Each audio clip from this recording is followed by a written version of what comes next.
once again, and unfortunately, water service delivery issues dominating headlines, especially in Gauteng and parts of Johannesburg. Gauteng being the most economically important province to South Africa, just in terms of output, in terms of industry, but also if you look at population growth, how much it attracts in terms of potential economic activity that there should be, should basic services actually be delivered. We've got outages ongoing in Midrand, but also in other parts of Johannesburg and other regions of Gauteng, including Ekurhuleni and, of course, Tshwane. So joining us to understand the situation as we record here on the 3rd of February, 2026, we are joined by Democratic Alliance Member of Parliament and DA spokesperson on water and sanitation, Stephen Moore. Stephen, good afternoon to you. Thank you very much for your time. I'm sure you're running around not just Johannesburg, Gauteng, the rest of the country when it comes to service delivery and specifically water issues. So could you tell us just at this point in time, I mean, are things as bad as reported on some platforms? We see it quite a bit on social media, especially in Midrand. Hi, Chris, and thanks for having me, and good afternoon to your viewers. This has been a crisis that has been building for a while. We've got some areas that are without water in the Rand Water Network for about a month now. So whilst Midrand is currently the hot issue because it's about 10 days, there are other far-reaching, smaller, less media-worthy, I suppose, areas that have been without water consistently, without a drop, for almost a month now. I think it's 28 days in a row, 29 days in a row as of today. So, because remember, the Rand Water Network supplies all of Gauteng, but also parts of the Free State, parts of Mpumalanga, and parts of the Northwest. So when we feel the pinch, we use the water before it gets to them, and those other areas really suffer. But Midrand, let's talk Midrand. Yes, it is bad. It wasn't one technical fault. It wasn't two technical faults. It wasn't three technical faults, but it was 4 separate technical faults on the area that supplies Midrand. And from Rand Water, who traditionally actually are pretty good at their maintenance. It's a pain in the butt when they do their maintenance in December and people get a bit upset about it, but we support maintenance. You need to do the maintenance to avoid these type of technical problems. But I mean, it's affecting the entire of Gauteng and the supply area, and we can go into that detail if you want. But on the Rand Water side, the main pump station for Midrand, which the area that supplies it is called the Palmeet Booster Pump Station. And that had a technical fault on the 26th of January. And so that started to cause a problem, started to reduce flow. Palmeet is the largest of Rand Water's pump stations. So if it has problems, the entire network has problems. But then the next day, before they even fixed the Palmeet problem, Zakerbosch, the largest water treatment work in the entire country, had an explosion. I was originally told it was a trip, but there was an explosion at one of their pumps. And that caused them to lose 1.8 billion liters of production capacity in a day. Now, 1.8 billion is, numbers are numbers, who knows? The largest treatment plant in Durban treats 600 million. So the loss of capacity at one of the plants lost 3 times as much as the largest plant in Durban, to give you an idea of the scale of how much water production was lost. And then it was just a knock-on effect. That booster pump station had a second fault a few days later. And then just as things were starting to tick right for Midrand and all of the areas, this also supplies Germiston, it supplies north to Tshwane, Laudium has been having protests because of these outages. They discovered a leak at the inlet to the Klipfontein reservoir that they had to stop and fix, because the longer the leak is allowed to last, it's going to get worse and worse. And this is 4 separate incidents. The reality is, like, one would be a crisis. 4 in a row, it's devastating. And you can see it with Midrand, which houses hundreds of thousands of people, without water for 10 days in a row at the moment. Stephen, what are we getting from Rand Water, from Joburg Water, just in terms of, I guess, short-term we could call it plasters on wounds. We can talk about long-term fixes, but just in the short term, what do you and citizens on the ground in Midrand, but you can talk about previous experiences in other areas or ongoing experience in other areas. What sort of communication and support is there from Rand Water and from Joburg Water? It's two different things. So Rand Water are notorious for being secretive about their plant. They communicate only with their customers, and we aren't their customers. Their customers is Johannesburg, it's Ekurhuleni, it's Tshwane. And their standard line is, we communicate through our customers, please contact your municipality. But that can be very confusing, because when this thing started off originally, Ekurhuleni, Tshwane, and Joburg were saying different things about why this had happened, which tells me there's a problem here. Now, listen, the pressure on Rand Water is enormous to start communicating directly and transparently, because if they just said on the 26th, we've had a major fault at, Palmeet. If they said on the 27th, warning to all users, we've had a major fault at Suikerbosch, it gives people information that they can go and get water or fill beforehand. They can make a plan. But when you only find out after the fact, it's too late. And I mean, because I actually wrote the minister about this. I'm tired of this. I wrote the minister and said, we need to, she's the only one who can tell Rand Water what to do. The DG of Department of Water and Sanitation can't, I can't, no one can, just the minister. And she needs to tell them to be transparent. I understand they've got a long-term policy of not communicating. It's a terrible policy. They need to change it. And to be blunt, there's a little bit more communication than we've seen beforehand. Not enough, not even vaguely enough, but a little bit. But on the Joburg side, they actually communicate, and Joburg Water at least, Joburg Water, let me be clear, separation of Joburg and Joburg Water. Joburg Water is a municipal-owned entity. It operates as a company separate from Joburg, and it communicates the best of any metro, I think, in the country. I'll be honest with you, I don't know Cape Town so well, and they just have fewer problems, so it's an unfair comparison. But of the affected ones, your eThekwini, which has huge problems, your Nelson Mandela Bay, your Mangaung, Tshwane, Ekurhuleni, Joburg is by far the best communicator. It's just not enough. It doesn't help when you are copy pasting messages or you're passing a partial message from Rand Water. So any amount of communication is not enough. And the biggest challenge with communicating on water is it's not like electricity where once we turn it on, everyone has their water again. I mean, with water, you've got to refill pipes, you've got to refill empty pipes and empty reservoirs to fill up more pipes, to fill up more reservoirs. And that's the challenge going to Midrand. It's a high-lying area, which means all the other areas need to fill up first, so there's sufficient pressure to get to Midrand. Although I will say, I happened to sit next to someone earlier today, and they're from Midrand, and they were told that there's water in their taps as of today. Whether it stays on, we'll wait and see, but I'm hoping there's a silver lining here. Stephen, this outage in Midrand has forced the issue back, sort of, I guess, into people's front of mind when you deal with risks, not only for businesses in Joburg and Gauteng, but for citizens, for households, from a hygiene point of view. What other areas are sort of consistently encountering most issues, be it in Joburg or in Gauteng more broadly?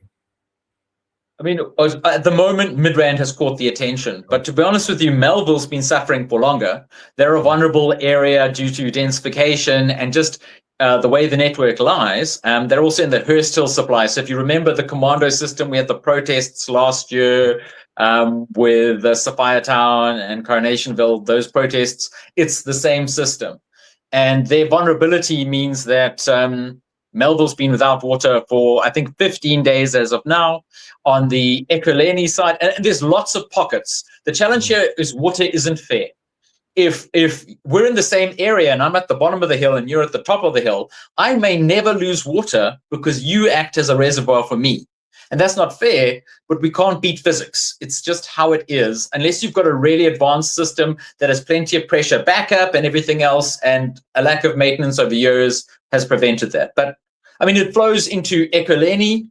The whole of Germiston, particularly Bedford View, is badly affected. Again, a high-lying area. In Tshwane, the whole western side of the city, stretching all the way up to Soshanguve. Laudium had protests in the streets yesterday, I think, and that's another high-lying area. Laudium relies on a gravity-fed certain amount of pressure in order to get the water up, and if there isn't sufficient pressure, even if they have water the whole time, that lack of pressure means it doesn't get up the hill to the area. So I could list a dozen suburbs. I could list places outside of Gauteng. Bethel is the area in Mpumalanga. It's right at the end of the province, right at the end of the line. They haven't had water for 29 days. 29 days in a row for parts of that town. And if you think a week or two is bad, by 29 days, there's a limit to what you can do. So it's extensive. And to be honest with you, we're fortunate. Rand Water fixed their plant in under 12 hours. They went from 1,800 megaliters, so 1.8 billion liters reduction, down to a 400 million liters reduction in a few hours, and they solved the whole thing in under a day. But it shows you how vulnerable our network is. A very short outage has a knock-on effect across millions, and let's be clear, Chris, millions of South Africans live in Gauteng. That Rand Water network services between 16 and 18 million people. And when the main water treatment plant in the country and the main booster pump station break, it literally affects, I think, something around 6 to 10 million people were directly impacted by this. They may not have run out of water, but they were in the danger zone. And that's what we're talking about here. We're not talking about a suburb. We're talking about millions of South Africans when there are technical faults. And it's one thing to invest in sort of private electricity backups, but when bulk water infrastructure goes, I think it represents an almost existential risk, right? Yeah, it's not like solar. You know, the people keep telling me we should get boreholes because, like solar, you know, we can become independent. You can't. It's not the same thing. When we get most of our water from Lesotho, you know, that's where we get our water from. Because of mining and everything else, it's not safe to extract more and more groundwater, because eventually what happens is you cross a level and we're going to pollute our entire groundwater, which will be both ecologically devastating, but also means every single borehole won't be safe to drink. In some cases, even if you have advanced filtration systems. Then people go, well, let me get a backup. I'll get my own water tank. I'll get a 2,500 liter Jojo that will be my backup water tank. But now what you're doing is making it even harder for areas like Midrand, like Melville, like the high-lying areas, Bedford View, to recover. Because now before their pipes can fill up, your entire giant Jojo has to fill up. And I understand. I suppose if I could get one, I imagine with my family, I've got a 2-year-old toddler. I'm absolute disaster when we don't have water. I have 10 5-liter water bottles just at all times because I can't afford for my wife and family not to have water if I'm away doing oversight or whatever. But it creates more pressure on the network. It means with all of the storage, it takes even longer for reservoirs to recover when there are outages. And that's what we're feeling here in Midrand. It's not that there isn't water being pumped. It's that everyone is using water so fast due to the peak. I don't know if I mentioned it, but we're seeing the highest demand ever in the history of the Rand Water network from our metros. Joburg has the highest demand in January in history. On the 26th, I think that's when the latest stat came out. It's the highest ever in history. And so that demand, driven largely by non-revenue water, it's not mainly customers, it's leaks. We lose hundreds of millions of liters of water in Joburg alone to leaks. But what that means is when you've got peak demand, areas like Midrand take longer than ever beforehand. And Chris, whilst this is bad now, it's only going to get worse unless we start changing the equation, unless we start decreasing the leaks or build more storage or figure out a way to advance the Lesotho Highlands project, which is where we get our water from, 4 years faster than it currently is, which isn't going to happen. Namibia is angry with us. That's a separate story. We're in trouble, and we need to start having sensible people prioritizing this, not with words or plans for the future, but with money in budgets now for the basics, maintenance, the basics. I think Cape Town Mayor Jordan Lewis has so often talked about investing in infrastructure now so that you benefit long term and just what it does to sort of generate economic activity. But you need to do it, as you highlight now. It's one thing to, one can assume after the next local government elections a given outcome. and that's one's best outcome. But even that could just arrest the situation. It doesn't yet start to improve things going forward. Stephen, could you tell us a bit about just the non-revenue water data at this point in time? I think over the last 2 or 3 years in Joburg, it's been between 45 and 50%. Are we still in that range? And just why? Just tell us a bit about why that's so critical to sort that problem. Because I mean, I was in Joburg throughout December, and we had so much rain. So why? What's the issue? Yeah, Chris. So it's two things. Our rain doesn't come from Joburg, it doesn't come from Gauteng, it comes from the Vaal Dam. So it needs to rain in the Free State, it needs to rain in they call it the integrated Vaal River system, so that the Vaal Dam fills up. And that's great. But we don't drink dam water. We'd get very sick if we drank dam water. It needs to be treated at Zakerbosch and Vereeniging. There are two treatment plants, and it needs to be treated. Our water in rivers and stuff has become so polluted due to our sewage infrastructure falling apart. So it needs to be treated. And that's why the dams can be full, but you don't have water in your tap because there's only a certain amount of treatment capacity. And it's a long story. Rand Water are only allowed to treat a certain amount of water. They actually are above what they're allowed to treat. They're pushing the envelope. They've been doing it for years because other people are failing at their jobs. But that's why non-revenue water is so critical, because if Rand Water are not allowed to produce more water, and they are not, then we have to make sure we use all of that water correctly. So non-revenue water is things like it's the primary component is leaks in pipes, reservoirs, water meters. But it goes beyond that. It's also stolen water. It's things like that. But also free water that is given away. So there is a component of that. Okay, so you've got to understand that the big number, and in Joburg it's between 44 and 49%. Every month, I could show you 3 current reports that report different numbers. I'd love to say we have unity on these stats, but Ekurhuleni is around 29%. Tshwane has been escalating at a rate. I honestly don't remember the latest one, but I think they're at 40 now, and Joburg Water is 44 to 48, which, to put in a quantity to give you an idea, is Joburg uses, I think the last number they used was about 1,800 megaliters, so 1.8 billion liters a day, which is more than the provinces of Mpumalanga, Lesotho, Northwest, and the Northern Cape added together. That's what Joburg uses. So when they only lose 48%, say almost half, it's about 800 to 900. So it's only the province of Northern Cape and Northwest and maybe half of Lesotho that they lose. That's what Joburg loses every day, entire provinces worth of water. Now, Joburg has to pay Rand Water for that. That's money out of the service delivery budget that isn't going to service delivery. It's not maintaining the water network. It's not covering salaries. It's not doing all the things it's meant to do. It's money literally going into the ground. And if you want to run a functional city, you need to have finances that work. You can't, if I was selling a McDonald's and I gave every half of all the burgers I cooked, I threw onto the floor, it's going to be very hard to turn a profit margin, ignoring the damage that water going into the ground does. So non-revenue water is critical on a finance matter because it's collapsing economies. A lot of our municipalities, I was in the Free State last week, and they have municipalities that are literally financially collapsing. They're under government administration because of how many billions of rands they owe on water. So it can collapse our municipalities financially, but also just in terms of the water wastage. If you have a limited supply, you need to make sure you treat what you use the water for very carefully. And to be blunt, we aren't, and we haven't been doing it for a long time. It can be fixed. There have been periods where it gets better, but then governance priorities change and they get worse again.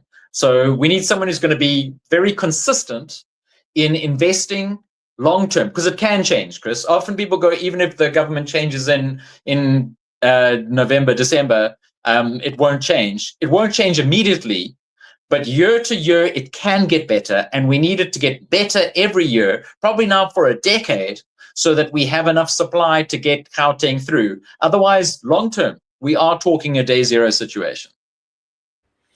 I was fortunate enough to study at Rhodes University in the Eastern Cape, and in the early 2010s, the water issues didn't start, but they were sort of becoming more and more intense. And even then, people were saying it can't get that bad. Don't worry, we've got supply, etc., etc. But it can always escalate, I guess, further.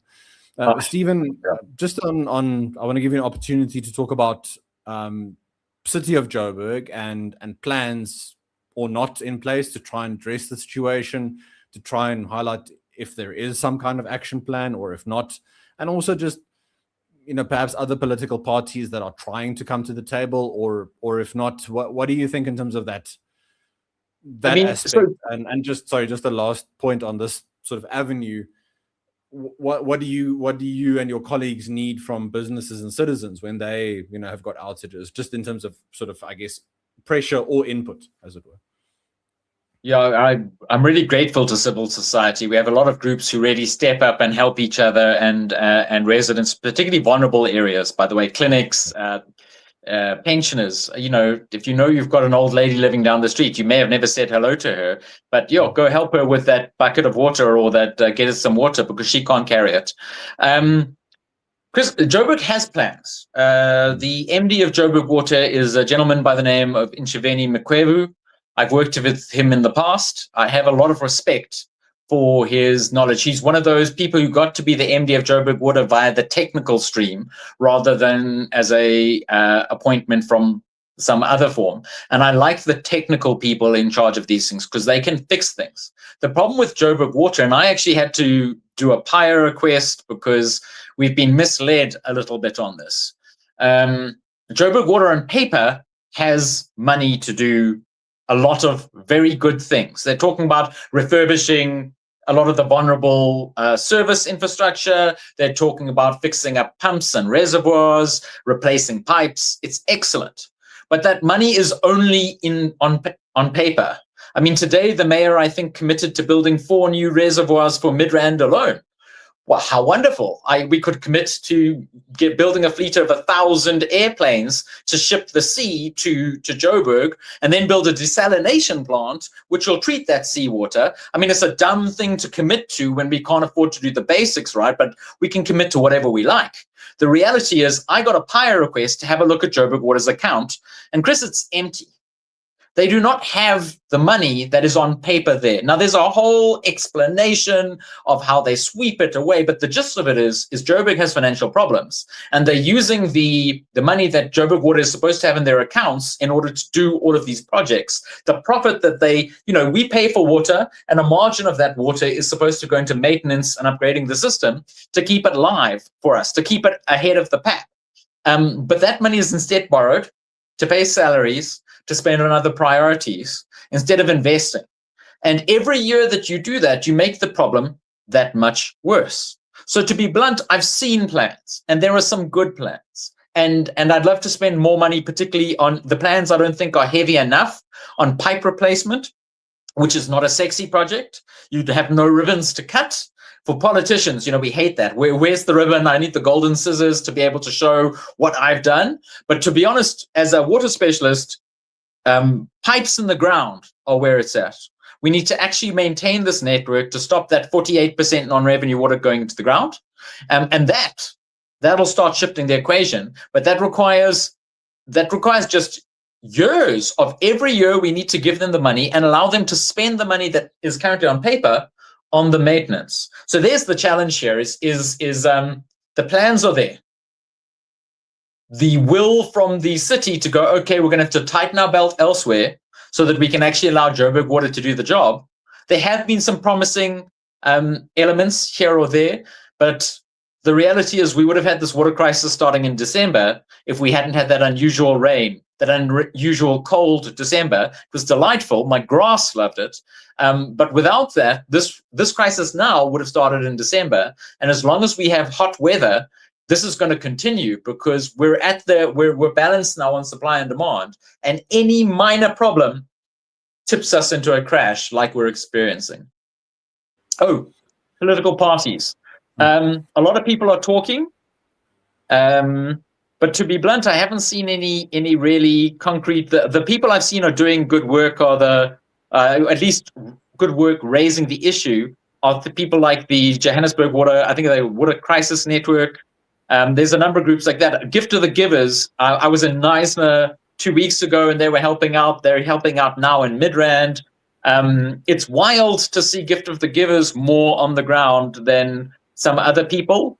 And there's a lot of other big stuff happening in the country. But this isn't just a Gauteng thing, because it's every province I can name. In every province has municipalities in crisis. I think 105 of the 144 municipalities, as per the last report, which came out in 2023, and it has gotten worse, but 105 of the 144 are in serious problems with water. So if it's gotten worse, it's most places. And Joburg it gets the media attention. Like I said, Bethel, almost a month. But you didn't hear about that. You heard about Midrand, 10 days. And justifiably, it's a much larger group of people. But you must know, by the time you hear about it in Joburg, other people have been suffering for a long time. No, exactly. I think that's very important to highlight.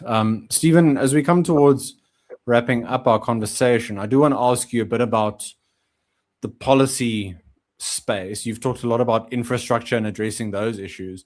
Let's assume we've got Stephen Moore as Minister of Water and Sanitation after 2029.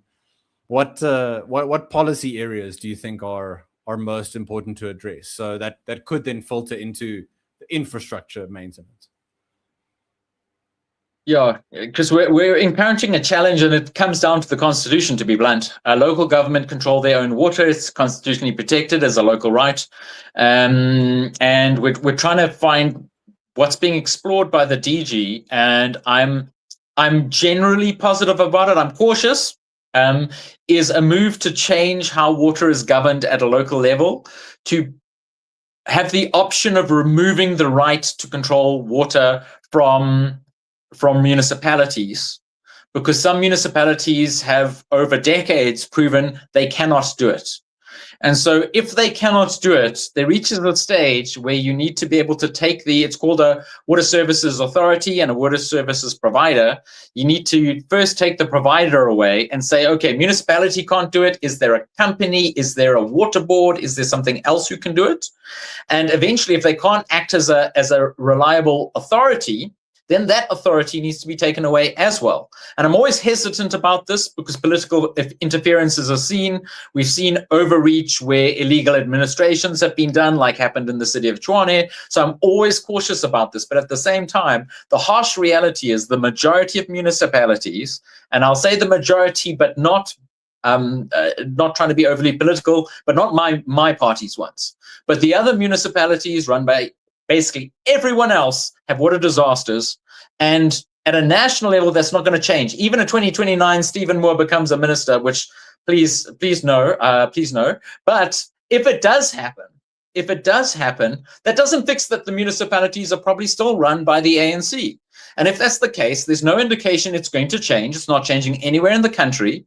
eThekwini is a horrific disaster. So many places are horrific disasters. So we need to find a way to change the rules, that national government can change the responsibility, because if local government aren't going to do it, water isn't like a nice to have, it's a must have. And we have to change the rules to ensure people have a dignified, secure supply of water. So that would be my big push, is to find a way to ensure that if the local groups aren't going to do it, there's another avenue. I think that's a very realistic and level-headed approach. Stephen, I'm going to give you the final word just on maybe for people in Midrand, other areas that have had water outages for longer, if they're watching this or parts of this, what, in terms of just advice you could give in terms of how to get involved, maybe because South Africans are fortunately and unfortunately so resilient. We deal with challenges, but then we also maybe bury our heads in the sand a bit. What can you advise in terms of practical steps, but also bigger picture stuff in terms of how to get the situation addressed and reversed? Chris, bigger picture is first to say to everyone who's in Gauteng, a lot of people go, well, it's not affecting me, so I don't think I can do anything.